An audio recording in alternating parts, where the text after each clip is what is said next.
कोशिश कर रहा है। सर बिहार में शराबबंदी कानून लागू है, जब शराबबंदी कानून को कैसे देखती है? अगर आपकी सरकार बनती है उसमें संशोधन होगा या ये कानून जारी रहेगा? आपने कहा कि बिहार में शराबबंदी लागू है, मैं कह रहा हूं कि बिहार में शराबबंदी लागू नहीं है। बिहार में शराबबंदी का कानून लागू है।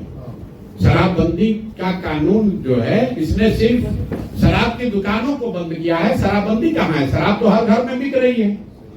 हम लोग कह रहे हैं और इससे बिहार की गरीब जनता का 15 से 20 हजार करोड़ रुपया का नुकसान हो रहा है। और समाज के सब, और ये पैसा जा कहाँ रहा है? ये पैसा जा रहा है भ्रष्ट अधिकारियों के पास, शराब माफिया के पास, नेताओं के पास। और जिन महिलाओं के नाम पर इसको बनाया गया है, सबसे ज्यादा कष्ट भी उन्हीं महिलाओं को है। आज शराबबंदी कानून के तहत 1 लाख से ज्यादा गरीब, पिछड़े, वंचित, मुसलमान, दलित समाज के लोग जेलों में हैं। उन घर के महिलाओं की स्थिति जाकर देखिए क्या हो रही है। जितने पैसे वाले लोग हैं वो कोई शराबबंदी में जेल में नहीं है। 1 लाख से ज्यादा लोग जेल में हैं। कौन लोग हैं ये? उन घरों की महिलाओं की स्थिति क्या हो रही है? जो लाखों लोग जहरीली शराब पीकर जिनका लीवर खराब हो रहा है, गरीब लोगों का, हजारों लोग जिनकी मृत्यु हो गई, उनकी चिंता कौन करेगा? इसीलिए जनसुराज ने कहा कि ये ढकोसलाबाजी नहीं चलेगा। शराबबंदी अगर जनसुराज की सरकार बनती है तो 1 घंटे में हटा लिया जाएगा। आप देखिए कितना बड़ा धोखा हो रहा है बिहार के साथ। आप लोग सब पत्रकार हैं, भाजपा के नेताओं से जरा आप लोग पूछिए कि भाई अगर शराबबंदी इतना ही अच्छा है तो ये बढ़िया वाला मिठाई खाली बिहार को ही क्यों खिलाया जा रहा है? यूपी में भी लागू कर दीजिए। देश में मोदी जी की सरकार है, पूरे देश में लागू कर दो शराबबंदी। क्या देश की महिलाओं का एम्पावरमेंट नहीं होना चाहिए? अगर शराबबंदी से बिहार की महिलाओं को फायदा हो रहा है, डोमेस्टिक वायलेंस कम हो रहा है, जैसा सरकार दावा कर रही है या भाजपाई नेता दावा कर रहे हैं, तो उनसे जरा पूछिए कि भैया इतना बढ़िया अगर है तो योगी जी से बोल के यूपी में भी इसको लागू कर दो। मोदी जी को बोलो कि पूरे देश में लागू कर दे। बिहार के लोगों को इतनी भी नहीं समझ है कि अगर शराबबंदी से फायदा होता तो भाई दूसरे राज्यों में भाजपा वाले इसको क्यों नहीं लागू कर रहे हैं? ये अच्छी वाली मिठाई बिहार के लोगों के लिए क्यों बचा के रखा गया है? इसलिए हम लोग बिल्कुल इसको सिरे से खारिज करते हैं। ये ढकोसलाबाजी है, पैसा कमाने का रास्ता है और गरीब लोगों का इससे शोषण हो रहा है, बिहार का नुकसान हो रहा है। इसलिए वोट मिले न मिले, चाहे जितना दबाव हो, हम लोग स्पष्ट कर रहे हैं कि सरकार बनी तो 1 घंटे में ये ढकोसला वाला शराबबंदी का कानून हटा दिया जाए। देश की जी छोटे बच्चे दिल्ली पंजाब में काम करते हैं जी, ये कब रुकेगा?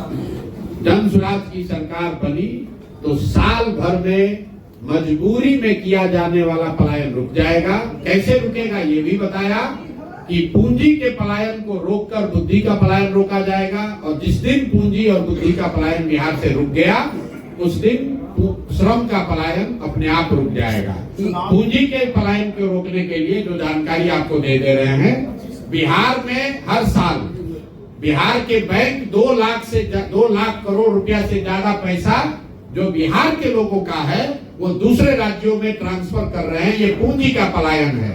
आप यहाँ से लोग जाते हैं वो आपको दिखता है। बैंकों से लाखों करोड़ रुपया बिहारियों का जो दूसरे राज्य में जा रहा है वो आप नहीं देख रहे हैं। पिछले वर्ष 2,60,000 करोड़ रुपया यहाँ के बैंकों ने बिहार से दूसरे राज्य में भेजा है।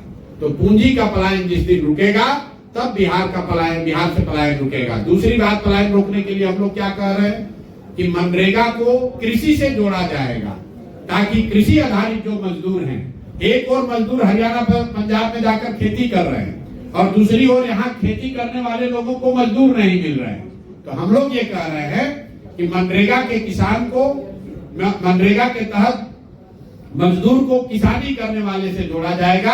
आप देख रहे हैं कटिहार में मखाने की खेती हो रही है, उसमें मजदूरों की बहुत बड़ी संख्या की जरूरत है। तो जो भी किसान धान गेहूं की खेती छोड़कर नगदी फसल की खेती करेगा, प्याज उगाएगा, आलू उगाएगा, लहसुन उगाएगा, मखाना उगाएगा, मसाला उगाएगा, उसको मनरेगा के तहत मुफ्त मजदूर दिए जाएंगे ताकि यहाँ से कृषि आधारित मजदूरों का पलायन रुके। और तीसरी बात जो मैंने आपको बताया कि बिहार में अगले 5 वर्ष के लिए कम से कम हम लोग को विशेष राज्य का दर्जा नहीं चाहिए, हम लोग को किसी से मदद भी नहीं चाहिए। बिहार सरकार के पास इतना पैसा है कि अगर हम लोग 4% ब्याज पर यहाँ पर घर घर लोगों को लोन उपलब्ध करा दे तो बिहार के लोगों में वो ताकत है, मेहनत करने का जज्बा है, घर घर में रोजी रोजगार होगा, उससे पलायन रुकेगा। तो ये 3 चीज बता रहे हैं। बैंकों के द्वारा किया जाने वाला पूंजी का पलायन रोकना, दूसरी बात मनरेगा को कृषि से जोड़ना, और तीसरी बात बिहार में रोजगार करने के लिए 4% सालाना ब्याज पर सरकारी गारंटी पर लोन मुहैया कराना, ताकि घर घर में रोजी रोजगार हो सके, तभी बिहार में पलायन रुकेगा। सर ईद को लेकर सब आते मोदी को कैसे देखते हैं सर आप? चुनाव के दौरान अदर पार्टियों से राजनीतिक दल के लोग स्वराज में भी आ रहे हैं और अन्य पार्टी में जा रहे हैं। जो आपके पास जो स्वराज में जो अन्य दलों से जो आ रहे हैं उसमें कई दागी लोग भी हैं जो स्वराज में भी इन कर चुके, वहाँ के अपने कार्यकर्ता शो कर रहे हैं। इस तरह के नेता देखिए, कार्रवाई करेंगे। शुरू से ये बात बताई गई, इस पर बहुत चर्चा हुई है कि क्या जनसुराज में दूसरे दलों में रहे हुए लोगों को आने देना चाहिए या नहीं। हम लोगों ने इस पर चर्चा के बाद जो निर्णय लिया कि भाई किसी भी दूसरे दल में रहे हुए व्यक्ति को आने से रोकने का मतलब नहीं है, क्योंकि जैसे वोटर के तौर पर आपके पास विकल्प नहीं था तो भी आप गलत आदमी को वोट दे रहे थे। संभव है कि बहुत सारे राजनीतिक कार्यकर्ता विकल्प न होने की वजह से किसी न किसी दल में थे, आज वो जनसुराज में आ रहे हैं। आपने कहा कि इनको क्या, आपको ये जरूर बताना चाहिए कि अगर कोई दागी व्यक्ति शराब माफिया, बालू माफिया, क्रिमिनल, अगर उसको जनसुराज में कोई जिम्मेवारी मिली है तो जरूर आप बताइए। जहां तक टिकटों का सवाल है, मैं आपको स्पष्ट बता देता हूं ऑन रिकॉर्ड, जनसुराज में 2/3 से ज्यादा लोग, वो लोग चुनाव लड़ेंगे जो कभी जीवन में पहले चुनाव नहीं लड़े हैं, दागी नहीं है, उनका कोई राजनीतिक चरित्र ऐसा नहीं है जिस पर कोई उंगली उठा सके। कुछ लोग अपवाद के तौर पर ऐसे चुनाव लड़ सकते हैं जो पहले राजनीति में सक्रिय रहे या चुनाव लड़े, लेकिन उनकी संख्या बहुत कम होगी और उनमें भी उन्हीं लोगों को अवसर दिया जाएगा जिनके चरित्र पर कोई बड़ा दाग न हो। सौगातें चाहे आप कोई व्यवस्था बनाइए, उसमें ये संभव है कि 2-4 लोग गलत आ सकते हैं, लेकिन आज की जो व्यवस्था है जिसमें ज्यादातर गलत लोग हैं, उसमें 2-4 अच्छे लोग आ भी जाते हैं तो कुछ अच्छा नहीं कर पाते हैं। तो जनसुराज की सोच ये है कि इतने अच्छे लोग जरूर रहे जनसुराज में कि अगर कोई गलत आ भी जाए तो गलत न कर पाए। देश की गिरती अर्थव्यवस्था पर क्या कहना चाहेंगे सर? सर ओवैसी को आप किस रूप में देखते हैं बिहार में? किसको? ओवैसी को? ओवैसी जी को मैं हैदराबाद का, तेलंगाना का नेता जानता हूँ। पिछले बार उनकी पार्टी ने 4 सीट दी थी। भाई जब देखिए, मैं बार बार आपको कहता हूँ, बिहार के एक बड़े तबके में राजद, जदयू, भाजपा, कांग्रेस से बाहर अलग कोई नए विकल्प की चाहत है। चाहे वो जदयू का समर्थक है, राजद का समर्थक है, भाजपा का समर्थक है, सबके मन में ये बात है कि बिहार में बदलाव होना चाहिए, कुछ नया विकल्प आना चाहिए। वो विकल्प जनसुराज है कि नहीं है, इस पर बहस हो सकती है, लेकिन लोग बदलाव चाहते हैं, नया विकल्प चाहते हैं, ये तो पत्रकार के तौर पर आप भी स्वीकार करेंगे। उसी के तहत पिछली बार बिहार के कुछ क्षेत्रों में ओवैसी साहब लड़ते हुए वो विकल्प के तौर पर दिखे, तो कुछ जगहों पर उनके उम्मीदवारों को वोट मिला। लोकतंत्र है, सबको चुनाव लड़ने का हक है, ओवैसी साहब को भी लड़ने का हक है। आपकी पार्टी से अगर गठबंधन होती है तो क्या उसमें आप सहमत होंगे?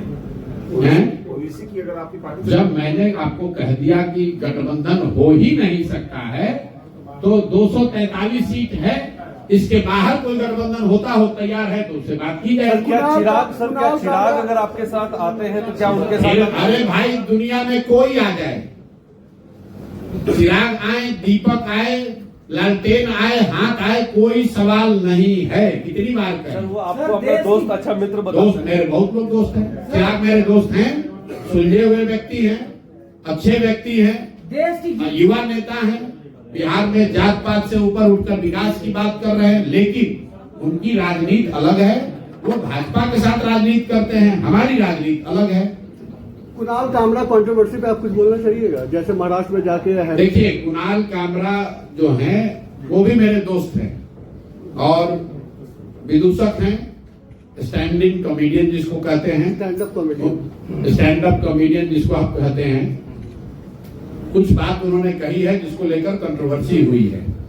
अब जो बात उन्होंने कही है उसकी जांच होने दीजिए, लेकिन जहां तक मैं उस व्यक्ति के बारे में जानता हूं उनका कोई अल्टीरियर मोटिव नहीं है। वो आदमी, जो लोग ये समझ रहे हैं कि राजनीति करेगा, वो आदमी राजनीति नहीं करेगा। वो आदमी रहता है पुडुचेरी में, और वहां पर ऑर्गेनिक फार्मिंग का काम करते हैं। साथ में कुछ ये स्टैंड अप कॉमेडियन का भी काम करते हैं। उस आदमी के दिल में कोई राजनीतिक विद्वेष वाली बात नहीं।